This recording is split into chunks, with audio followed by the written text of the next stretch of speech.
Assalamualaikum warahmatullahi wabarakatuh.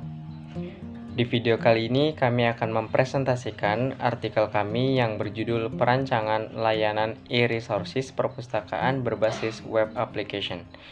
Sebelumnya izinkan saya memperkenalkan anggota kelompok saya.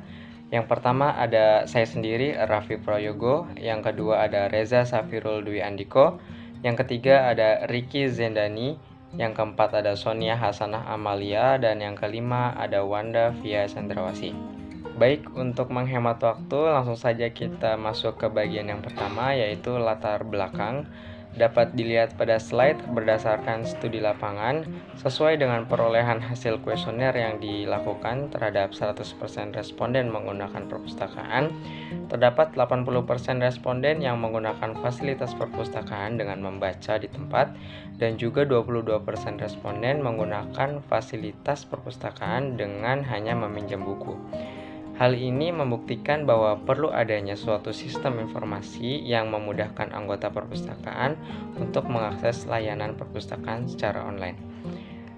Selanjutnya, setelah kita membuat perancangan dan juga sudah dibuat aplikasi tersebut, dilakukan pengujian untuk mengetahui kualitas performa aplikasi tersebut. Selanjutnya, bagian yang kedua yaitu tujuan penelitian. Terdapat 2 poin pada tujuan penelitian yang telah kami lakukan, yaitu yang pertama, merancang sistem informasi layanan perpustakaan berupa aplikasi berbasis web application, dan yang kedua adalah mengetahui hasil pengukuran kualitas uji performa sistem informasi perpustakaan menggunakan bahasa pemrograman PHP dan database MySQL. Selanjutnya, untuk bagian yang ketiga terdapat rumusan masalah, yang mana terdapat satu kalimat untuk rumusan masalah ini yang kami usung, yaitu bagaimana membangun sistem layanan e-resources perpustakaan berbasis web application. Dan bagian selanjutnya akan dijelaskan oleh teman saya. Hai, perkenalkan, saya Wanda Via Sandrawasi. Di sini saya akan melanjutkan presentasi mengenai perancangan e-research perpustakaan berbasis aplikasi.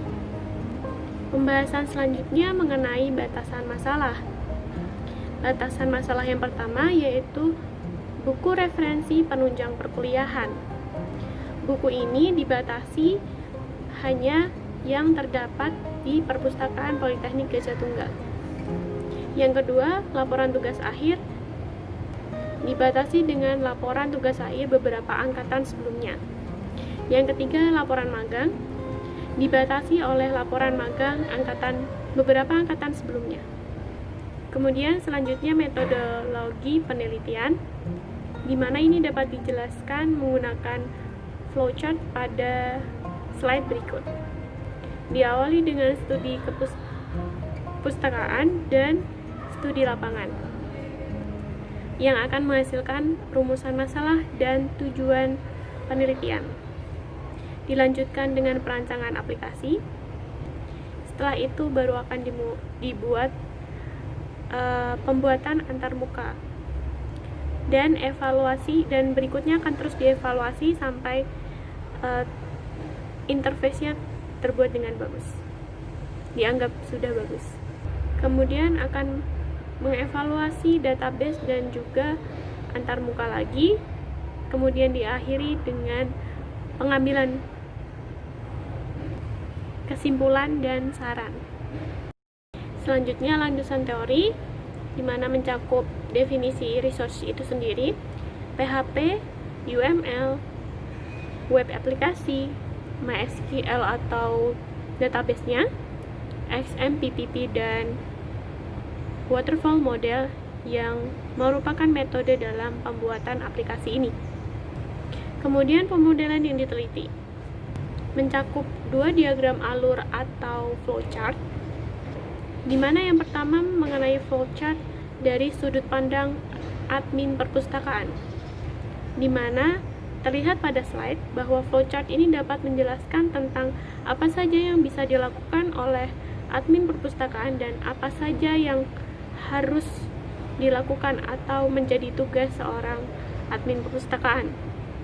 Diagram alur yang berikutnya yaitu dari sudut pandang anggota perpustakaan.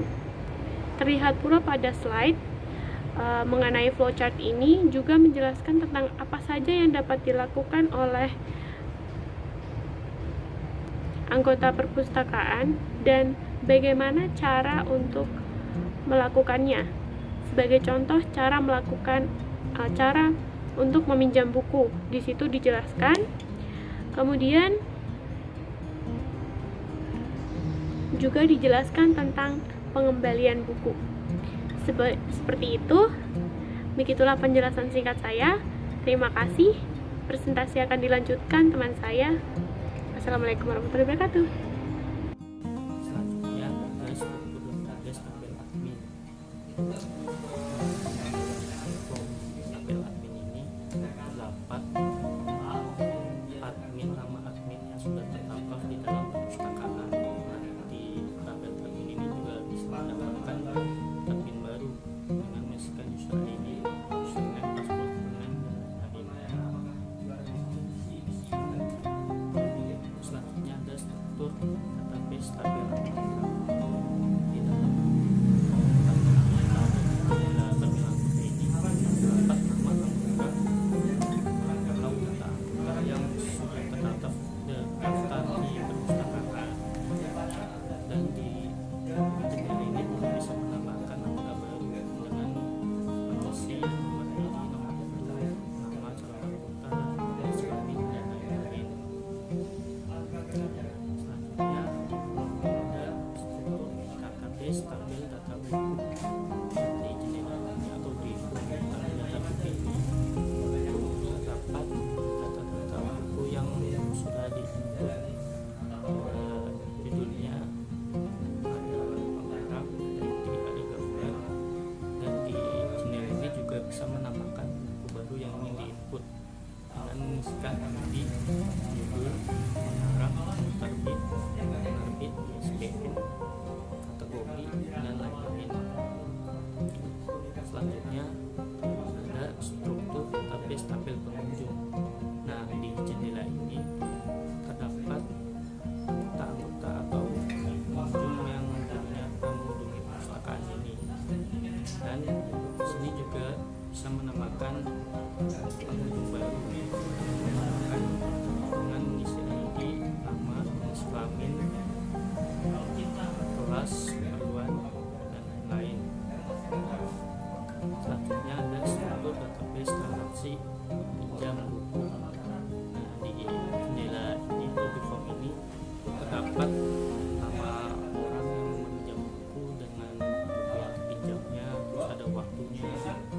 Nah, di sini juga di jendela ini juga kita bisa melakukan peminjaman buku baru dengan mengisikan ID buku yang akan dipinjam, judul buku, ID peminjam, nama peminjam, tanggal kembali, status, dan keterangan.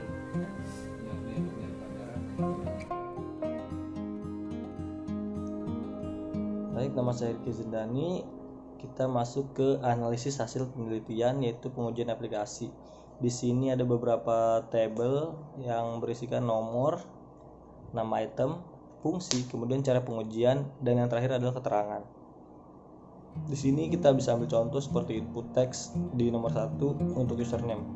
Nah, fungsinya mengisi data username untuk proses sign si admin di perpustakaan e-research ini. Kemudian cara pengujiannya kita mengetikkan huruf atau karakter, dan yang terakhir itu keterangan. Keterangannya kita beri berhasil. Dan ada contoh yang selanjutnya itu button, yaitu sign untuk button ya. Fungsinya untuk masuk ke halaman dashboard. Cara pengujiannya kita klik tombol sign untuk lanjut ke halaman dashboardnya. Keterangannya pun berhasil. Jadi selanjutnya itu adalah ada beberapa tabel juga, sama pengujian aplikasi juga yang kita bisa ambil contoh seperti combo box untuk gender. Fungsinya apa sih untuk gender ini? Untuk memilih gender untuk proses masuk pengunjung perpustakaan. Cara pengujiannya kita bisa memilih gender dengan klik pilihan pada combo box. Kemudian keterangannya kita beri berhasil. Dan untuk contoh selanjutnya mungkin ada di nomor 9, yaitu input text untuk jam. fungsinya memberi keterangan waktu kedatangan pengunjung.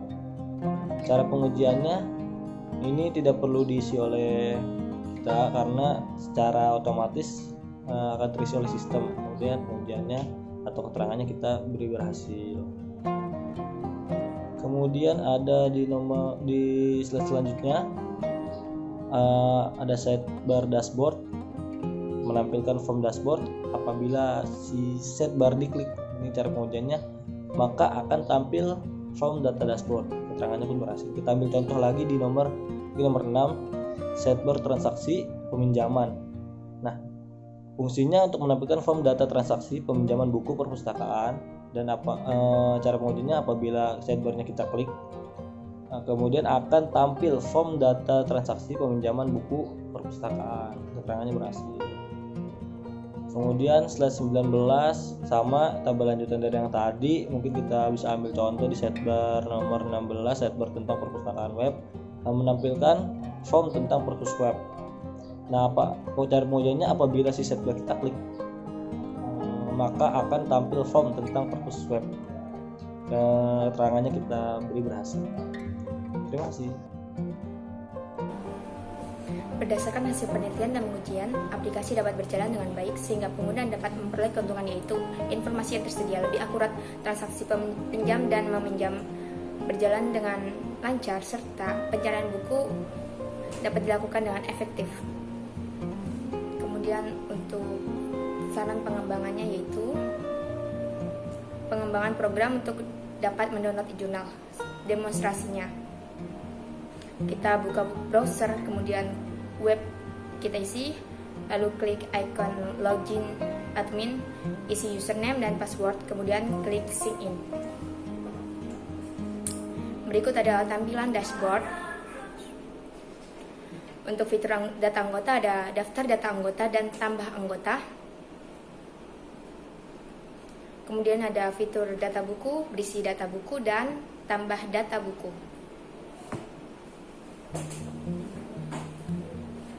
Seperti itu. Untuk fitur transaksi ada transaksi peminjaman, ada transaksi pengembalian, dan ada transaksi input pinjam. Untuk data admin ada daftar data admin serta tambah admin. Dan untuk laporannya bentuknya PDF dan dapat di-download.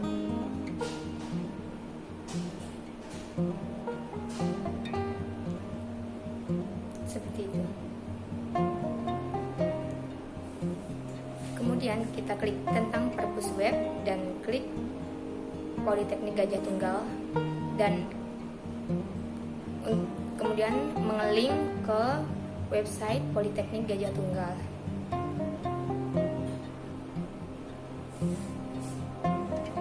Sekian, terima kasih. Baik, sekian presentasi dari kelompok kami. Kurang lebihnya mohon maaf. Wassalamualaikum warahmatullahi wabarakatuh.